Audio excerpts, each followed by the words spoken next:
It is officially draft season on the channel here. Today we are going to be going over my positional rankings for the top 10 running backs in the 2026 NFL Draft. Last year was an exceptionally insane year when it came to running back prospects. This year definitely not quite as good. There's a couple guys at the top that I do really like. We're going to be going over my top 10 running backs, some honorable mentions as well. So let's just go ahead and dive right into this. If you're not familiar with kind of how we rank these guys on the graphic here, you can see at number 10 we have Nicholas Singleton, the running back from Penn State. And then all of these scores are basically the percentage of the total points available for each category that this prospect scores. So in this case, his size, he gets 93% of the available points for his size. And then, essentially each of these categories have some underlying categories as well. For example, vision includes his ability to read blocks as well as his decisiveness, his patience. There's some things that go into each of kind of these underlying categories. So we're going to go over kind of a brief overview of all of these guys, starting with Nicholas Singleton. He is a senior running back, 6 foot, 224 pounds. In 2025, he's definitely not been as productive as kind of we had hoped after a huge 2024 season where he put up over 1,100 rushing yards, added over 300 receiving yards as well. He was really good. This year, he's kind of taken a backseat to Kaytron Allen, the other running back in the Penn State backfield. And he just hasn't been as good. 114 carries, 463 yards, has added about 200 receiving yards and a touchdown as well. And I think there's things to like with Nicholas Singleton. He has really good size at 224 pounds. He's well built. He's definitely tough to bring down at times. I think he has decent speed. I think he is a little bit more of kind of that one cut downhill type of runner. I don't love his lateral agility, his acceleration. I think he more has kind of that build up speed, but he does have an ability to hit a home run every once in a while. If he's in the open field, he can outrun college level defenders. So I think overall the size speed combination is certainly adequate for the NFL level. If you look at kind of his ball security, his ability to take care of the football, no fumbles this year, had 1 fumble last year, 2 fumbles the year before, 3 the year before that. So it's gotten better every single year. I think that's something that he has certainly improved on.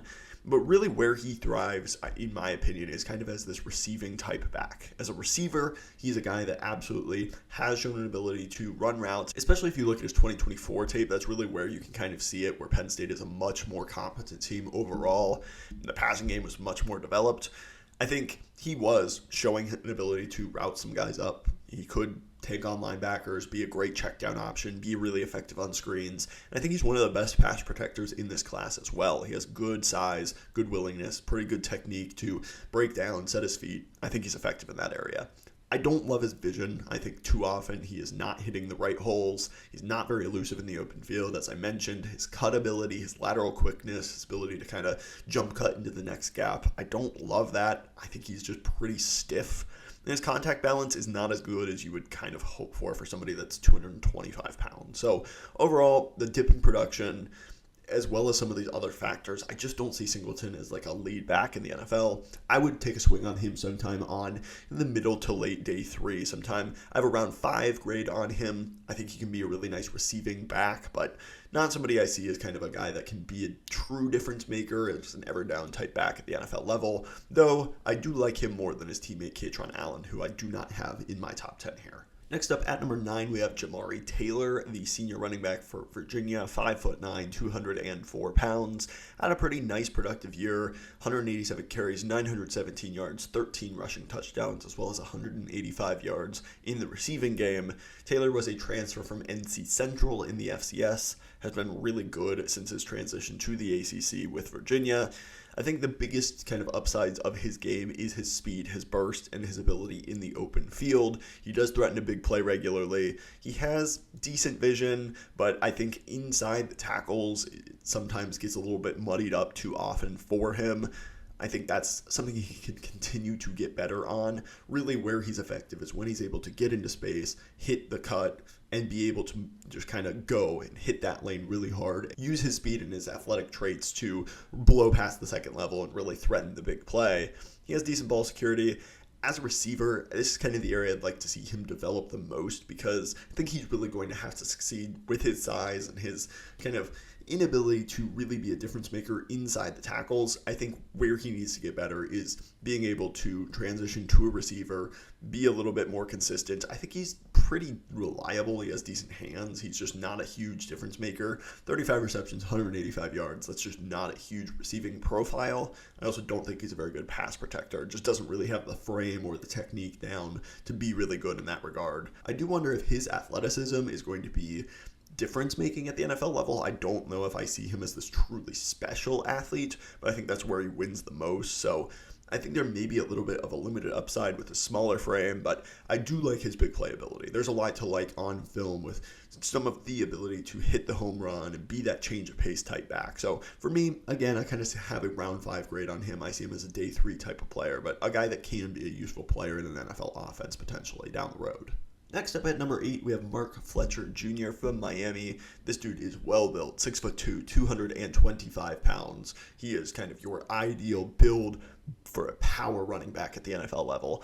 And that's why he has 100% of the available points for size. Now, I don't think he's a great athlete. He's not a guy that's going to pull away from a lot of defenders. He wasn't really doing it in the college. He's not going to do it in the NFL. That's not really where he wins, though. He's not this elusive guy that's going to make guys miss in space.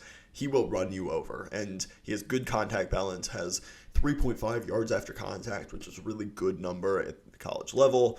His vision is pretty good, particularly on the inside, where he is able to run really effectively between the tackles, pick the right gap, and just power forward using his kind of build-up momentum. He doesn't have true speed, but he can get up to speed pretty quickly, and then he is tough to bring down because he's just like a truck ramming through the middle of that defense. He's not a very well-developed receiver, 107 receiving yards, compared to, almost 700 rushing yards, 9 touchdowns. There's a lot to like in his running profile, but as a receiver, he's just not super developed there. As a pass blocker, he certainly has the size and the frame and the willingness. He's just not asked to do it a ton, and his technique is still in need of a bit of work as well. Does protect the football pretty well, no fumbles so far in 2025. I think as a power back, he's a guy that is going to be really effective in his role. He's a really good goal line type running back, a guy that can power through, can win tough yards. I think he will have a role at the NFL level doing that. Now, I do think his athleticism and his lack of ability in the open field does prevent him from being kind of a true workhorse type of back, but as a 1B kind of player that can be a nice complement as a power running back, I think he absolutely can have a role. I would take him sometime early, day 3, probably have a round 4 grade on him. I just think his role will be a little bit limited, but he certainly will have some good use at the NFL level. Next up at number 7, we have L.J. Martin out of BYU, junior, 6'2", 220 pounds. I was pleasantly surprised by how much I liked Martin's tape. I think there's a lot to like here. Much like kind of Mark Fletcher, who we just talked about, he wins with his size, his contact balance, his ability to break through arm tackles, be really tough at the point of contact, and fall forward very regularly. And I think that's really where he thrives, in between the tackles. I really like his vision as well. I think he does a really, really good job reading offensive linemen's leverage, where his blocks are kind of developing, picking the right hole, and then finishing the run with power. I really do like that part of his game. I think he has a very high floor type of running style. But with Martin, there is definitely an athleticism question mark. I don't think he is as good of an athlete even as Mark Fletcher. I don't think he has great speed at all. I don't think he's going to be able to hit home runs at the NFL level, and ultimately, I think that's a little bit of an overrated skill for a running back, but you do want to have NFL level athleticism and speed.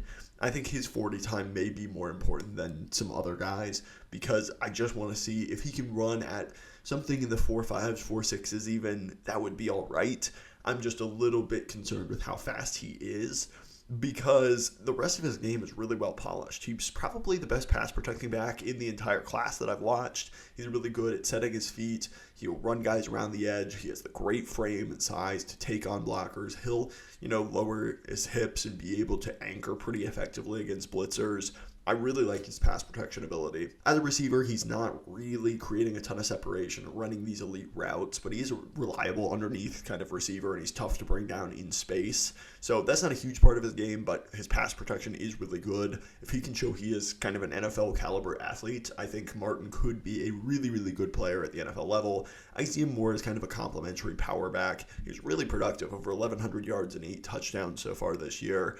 I just think that if he can prove he is athletic enough, he is a guy that absolutely will have a role because of how tough he is to bring down. I am a big fan of his game here at number 7. Up next at number 6, I have Jonah Coleman out of Washington, senior, 5'9", 220 pounds. I think a couple of people are definitely going to have Coleman higher than number 6, but there were just some question marks I had about his game overall. He is a smaller, more compact back, but he is definitely big as far as weight.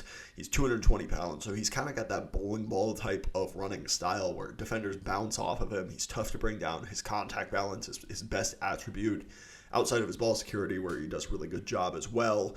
I think that's really where he wins. Inside the tackles, being able to kind of just take on contact, be really good at forcing missed tackles because of his size and his just stature. It makes him really tough to bring down because of that small frame. You don't have a lot of area to target, and he's so well built and so strong that makes it really hard to get him to the ground.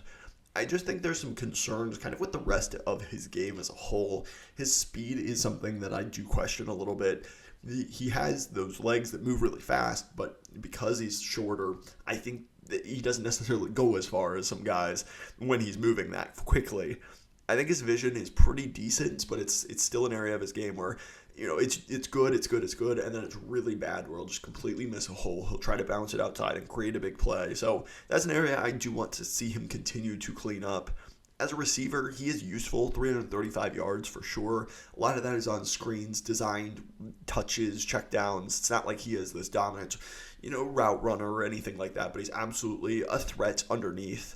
He's a really good goal line type back as well, 14 touchdowns this season on just 135 carries. So that is, again, kind of in the contact balance, vision kind of conversation. As a pass blocker, he's inconsistent at times. He lunges too often. I don't think his technique is great, but I do think he does have the ability to do it from time to time. It's just not super consistent.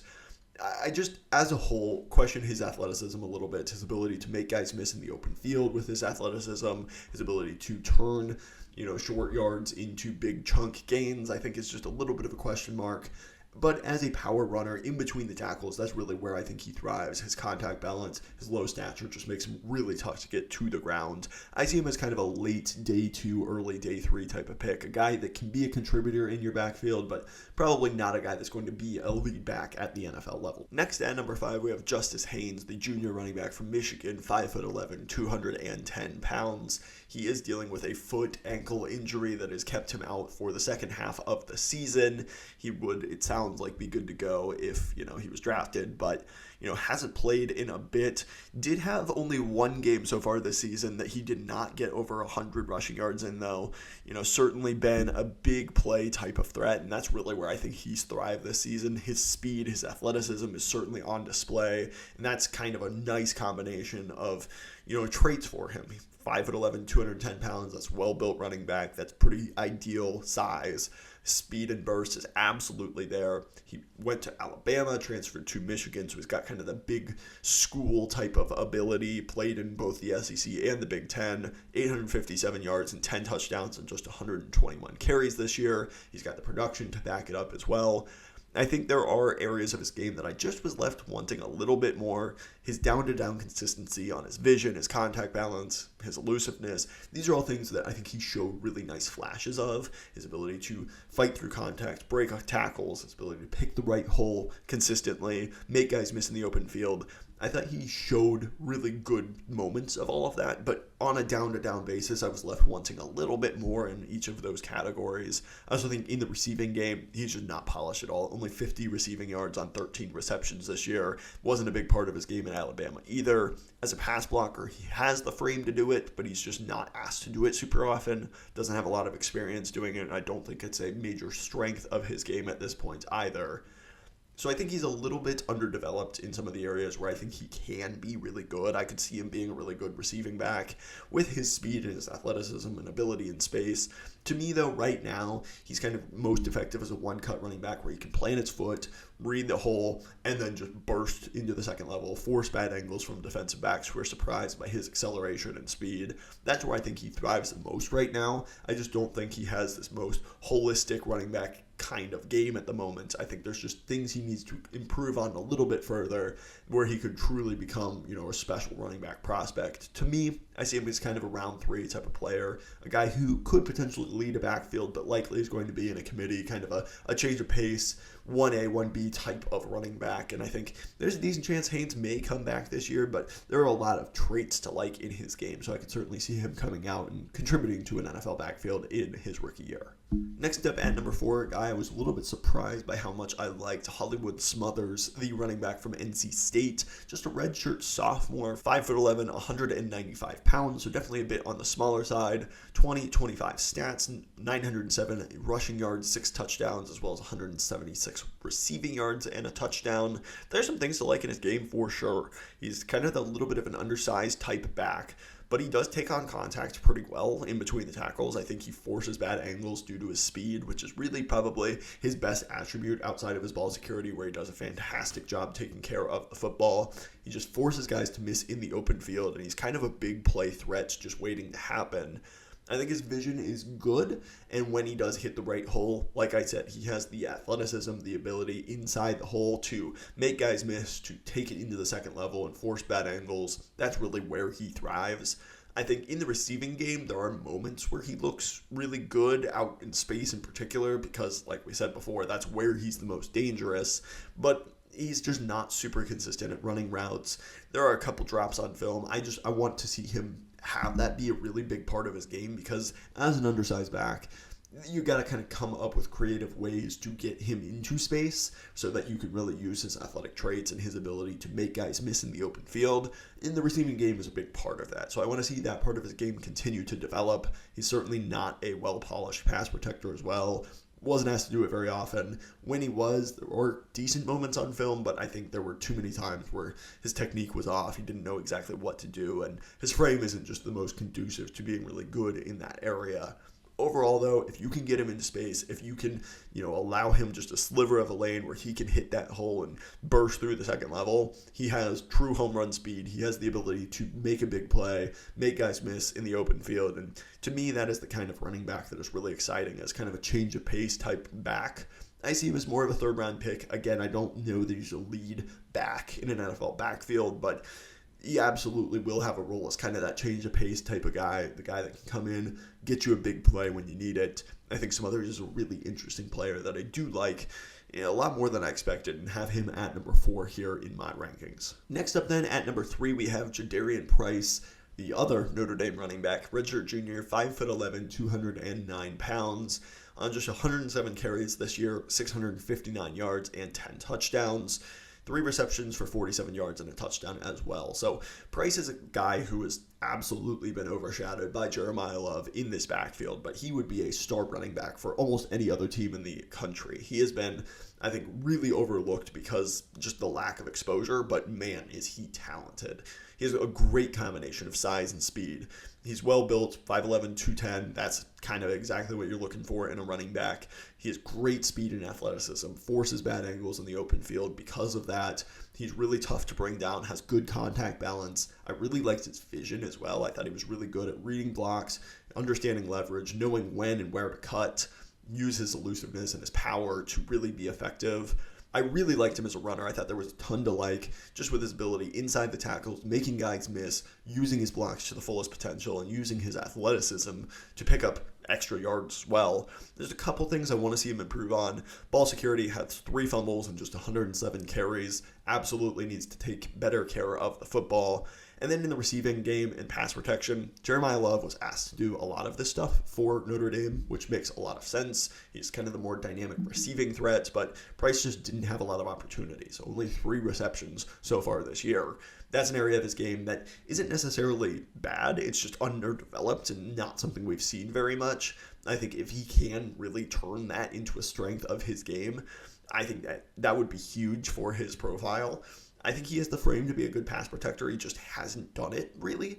And in the receiving game, he's just not utilized there. So those are more question marks than necessarily bad, but I think that's an area of his game he really needs to prove out, because otherwise, really the only thing holding him back is being in the backfield with Jeremiyah Love, which I think prevents him from being as well known as he is. I have a round 3 grade on him as the number 3 running back in this class, as a guy who isn't even the lead back in his college backfield. I think he has a really, really good chance to turn into a better and more productive NFL running back than he did in college, because there's not many Jeremiyah Loves in the league. I think Love will be a really good player, as we'll talk about in a second, but I think Price has a great opportunity to potentially even be kind of that 1A in a committee backfield. There's not many true bell cow number 1, true dominant touch running backs, but I think Price absolutely has an ability to be a starter and a guy that can lead an NFL backfield. I like him a lot. At number 2, a guy that is just simply not talked about enough in this class, I have Emmett Johnson, the running back from Nebraska, redshirt junior, 5'11", 200 pounds. Who's really, really been productive this year, over 1,200 yards and 11 touchdowns, 44 receptions for 350 yards and 3 touchdowns in the receiving game. This guy, I just don't understand why he's not getting the attention and the love that he absolutely deserves in my eyes. He's not the biggest back at 5'11", 200 pounds. That's not the biggest part of his game, but his speed, his athleticism in the open field is evident. He absolutely can fly when he gets to the second level. He's a guy that can run past linebackers, force bad angles for safeties. His speed is a big part of his game. And then what is so special about him is his elusiveness, his lateral agility, his jump cut. You'll see him have 3 guys in the hole. He'll hit a jump cut, teleport 2 yards to the right, and then all of a sudden be off to the races, because his lateral agility and ability to make guys miss in space is ridiculously impressive. And that is what really makes me excited about him, because that's him creating yards all on his own. And then I do think, as far as contact balance and being able to fight through the tough yards, he gets this build-up momentum and speed that he does have an ability to kind of fall forward, power forward for a couple of extra yards. And he also forces a lot of arm tackles and bad angles because of his elusiveness and his ability to jump cut and quickly change direction and change speeds. And that makes him really tough to tackle, because you're always not sure where he's going to be next, and he forces a ton of bad angles. I think his vision is pretty good as well, especially outside. When you can get him into space, he's really good at reading blocks, using their leverage, and being able to get the most out of the blocks in front of him. I think as in the receiving game, he's an asset as well. They'll motion him out to a slot receiver. You'll see him run a slant. You'll see him run an in route or a go ball every once in a while as well. It's not a huge part of his game. I think that, he is productive in the receiving game, almost 350 yards and 3 touchdowns on almost 45 catches, but it's not like a huge part of his game, but he's definitely effective there. Now, he's a terrible pass protector. He's small. He's not really willing to do it. He's a terrible pass protector, probably the worst I watched in this class, but you're not really utilizing him to his fullest potential if you're doing that too often with him. He's the guy that you want in space. You want to use him as a weapon out of the backfield. Get him the ball and just let him go to work, because he is so much fun to watch. I really do see him being a difference maker at the NFL level. I have a round 2 grade on him. I'm not high on this running back class as a whole, but I really, really like Emmett Johnson. And I think he has star potential and the ability to potentially be, even though he's smaller, he's not probably going to be the dominant number 1 back in some backfield. I think he is going to be definitely the electric playmaker and a guy that I would absolutely be targeting in dynasty drafts, and if I was an NFL team as well. I really, really like Emmett Johnson, if you can't tell. Going through some honorable mentions here real quick. Some guys I did watch that didn't quite make the cut. Le'Veon Moss out of Texas A&M at number 11. He's a guy with good power. He's well built. I'm scared a little bit by the injuries. I think there are some things to like in his game and in his profile, but I think that as an older prospect, as a guy that I just didn't see a ton of standout traits for him. He's good at breaking tackles, fighting through contact. His vision and his elusiveness just don't stand out to me, and I think there's just some things missing in his game. Jeremiah Cobb out of Auburn, he's a guy I could absolutely see returning, but I think he's shown some nice things as kind of a first-year starter. Does have a nice combination of vision, athletic burst, elusiveness in space. I think he's not necessarily the best when it comes to, being a pass protector, using a lot of kind of the other ancillary traits that you need to be a complete running back prospect. He has some nice upside, though, as a runner. I do like him as kind of a late dart throw if he does come into the draft this year. Devon Claiborne, he's a guy that I had higher expectations for, honestly. He's a smaller back with legit NFL burst and speed, has some good ability in the open field to make guys miss, has some decent ability to make lateral cuts. I just don't like his vision very much. I think he misses easy yards way too often looking for the big play. Don't think he's a good pass protector. He can be dangerous as a receiver, but I just think there's too many missed opportunities on film where he's just searching for the big play. Katron Allen is a guy at Penn State that actually has gotten the majority of the carries over Nick Singleton. I don't see a ton of upside with him. He's efficient as a runner with solid vision and power. He's just not a great athlete to me, and he's a guy that I just don't see him breaking away from a lot of defenses. I don't see special athleticism. I don't think he's really used much in pass protection or as a receiver. I just think he's kind of an early down running back that, worth a swing maybe on middle or late day 3, but I just don't see a lot before that. Terrion Stewart transferred from Bowling Green to Virginia Tech. He's more in a shared backfield, but he has really good yards after contact numbers. He's kind of short, bowling ball type of guy, sort of like Jonah Coleman, but he's a guy that I don't think has enough production. He's an older prospect as well. He had a couple of nice games, but he just doesn't have a ton of consistency in his profile. So he's a guy that maybe is a late day 3 type of swing. And now we'll wrap up with number 1. No surprise here. It's Jeremiyah Love out of Notre Dame, junior, 6 foot, 214 pounds, over 1,300 yards on the ground, as well as 17 touchdowns, 274 receiving yards, and 3 touchdowns. This guy's a complete package. He really is. He's got a great combination of size and speed. His athletic traits absolutely make him kind of a dominant number 1 running back in the NFL. I think there's some really good things as well. As a receiver, he's really good. You see that one-handed catch against Texas A&M, I believe it was, where he's adjusting over-the-shoulder type of catch, runs it in for a touchdown, has good contact balance in the hole. He has really good vision, makes guys miss consistently in the open field. I think there's a ton to like in his profile. Pass blocking is maybe an area he can continue to get a little bit better at, but again, if he's such a good receiver, you're probably not utilizing him in that area as much. I will say with Jeremiyah Love, I liked Bijan Robinson and Ashton Jeanty more as prospects. I think Jeremiyah Love absolutely has a chance to be a top 10 running back in the NFL. I don't necessarily see him in the dominant, generational type running back prospect. I think that term gets way overused. I see him as a really good round 1 prospect, a guy that I maybe wouldn't want to take with the top 7 to 10 picks, but a guy that absolutely I would be really happy taking 10 to 25 range. And a big part of that is running back. I think he's probably one of the most talented players in this class, but as a running back prospect, I'm not sure he's truly that special like some of the other guys that I felt better about taking in the top 10. I would take him a little bit later, but not at all to dismiss how good Jeremiyah Love is. He's a special running back prospect and the kind of guy that you absolutely can build a running game around. Love has all the ability in the world to be a fantastic running back at the NFL level, and I'm really excited to see where he lands. He'll be the 1-1 in most dynasty drafts for good reason. He's a special player. So that's going to do it for my top 10 running backs in the 2026 NFL Draft. Obviously, still a lot of time to go in this process. It's going to be a lot of player interviews, combine performances, kind of watching more tape that may or may not adjust these rankings as time goes on. But for now, in late November here, that's going to be what this looks like. Let me know your thoughts in the comments down below. Please, if you like this kind of content, we're going to be putting out tons more NFL draft content, mock drafts, position rankings just like this for every position group. You won't want to miss it. Thank you so much for watching. I will catch you in the next one.